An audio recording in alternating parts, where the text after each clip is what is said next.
Нас захейтят. Что лучше выбрать, газобетон или теплоблок? Лучше выбрать брус. Объясню почему. Да? Газобетон это ячеистый бетон. Да? Очень мало компаний, которые используют качественный газобетон. То есть его используют в основном малой прочности, которые предназначены для перегородок, например, каких-то ограждающих конструкций. А для дома нужны несущие блоки, то есть которые имеют большую прочность, там D500, D700, например, марки. Они дорогие, да, и их в конструкции очень часто, на них можно сэкономить. Вы же не знаете, какой марки вам привезли газобетон, например. То же самое, например, можно сказать про теплоблок. Это вообще непонятная технология строительства.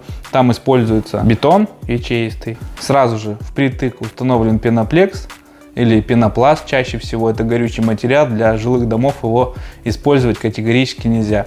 И дальше идет отделка.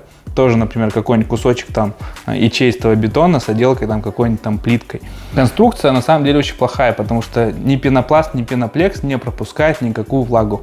А ячеистый бетон это пористый материал, который пары изнутри может пропускать наружу.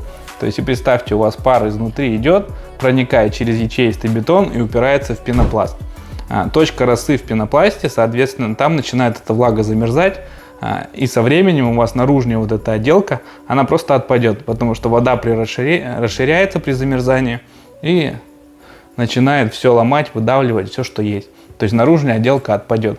То есть нужен какой-то вент-зазор, либо материал утеплителя мягкий, который пропускает влагу на улицу. А дерево, дышащий материал, без проблем все пропускает. Мягкий утеплитель тоже пропускает. Все выходит на улицу. И дешевле, и качественнее.